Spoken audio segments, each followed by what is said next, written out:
Okay, so in this one, I want to talk about dialogue. And mostly in games where there's the ability to talk to other characters or sort of have a sort of delivered dialogue to the player. I think this is sort of a much older concept than people realize. And I also think it's much more important than people are really thinking. And I do believe that you can't just replace it with a cutscene. So where this all really starts, I think, is like the old war games that used to be played back in like the 60s and 70s. What was really important about these war games was that when they were being designed and when they were being made, the designers quickly realized that it wasn't about building a war game that was mechanically interesting so much as it was about trying to portray this historical narrative. Part of the games themselves was this kind of idea of a simulation of not only the battle or war that was being played, but also this sort of idea of could I do better than, the historical reality of this situation? Like, if instead of two generals facing off on the field of battle, it was me and my friend, who would come out victorious and, would we come out better than these supposed generals had? I think this was sort of like the real start of some narrative coming into games, especially from what could be seen as a more like long-term aspect, because players could have campaigns, and a campaign would be like a series of battles kind of thing. It was actually out of this scene, this wargaming scene that Dungeons and Dragons slowly coalesced from, and so this dialogue element had been a part of games for really its inception. There is this sort of like weird lagging element to dialogue, and that is like, is it a mini game, right? Because it kind of seems like it at the surface. It has kind of its own separate mechanics. It can sort of stop the game world around you. It can kind of remove you from that experience. But I don't really think it does that because it's still conveying a lot of information to the player about the game world, and they're not really being taken out of the game. Really, what it is it's giving them a new way to sort of interact. The important part about it, I think, is that it becomes a great vehicle for player expression.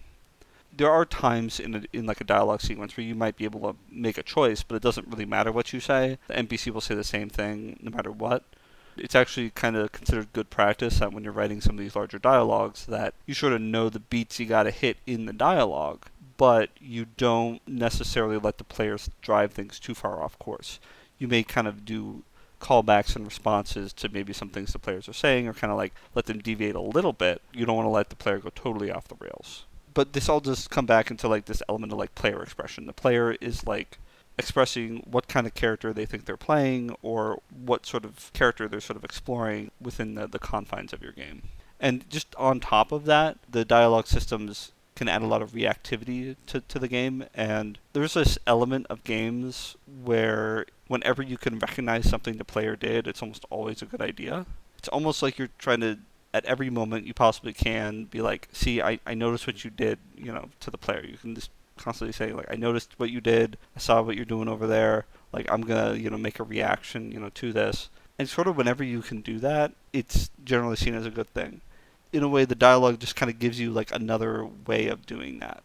I think as you kind of look more and more into dialogue and dialogue systems and conversation systems in games, you start to see that they kind of help enhance every other element of a game. They kind of help make it just like a little bit better, or allow you to do a little bit more with the system. Like, for instance, I'm going to kind of talk back about a Deus Ex mod that I made. Now it would have been like last year. But I made this mod, and there isn't really a way to like run a shop or anything in those games. But what you can do is there were NPCs or, non-player characters who would sell you stuff. And the way you would do this is you would just kind of go up to them and be like, hey, do you got anything for sale? And they'd say, like, yeah, I got like 3 different things. And coincidentally, you can say 3 different things back to me, and then you can essentially, purchase things from them by just using the dialogue system. I don't know how much I added to the game. When I was making my mod, I tied specifically like making money as like was like kind of the overarching goal of the mod. And the interesting part of it was that you had this element of you can spend money to make money, and you could talk to this character and get like a bunch of different like weapons or things to help you with doing other quests that would help you sort of get through the game. I guess kind of that's sort of the example of like where the dialogue system can sort of add or be used not necessarily as a like a scripting tool, but just as another way get more elements into your game, or to like for instance, like if you wanted to have a quest or something in a game, just having that dialogue system just adds so much to it, and it gives you so much more flexibility. And that's kind of what I mean by the dialogue systems can just sort of enhance games. So as much as I kind of harp on like all the mechanics that I don't like, I guess you can say that I may have a soft spot for the dialogue.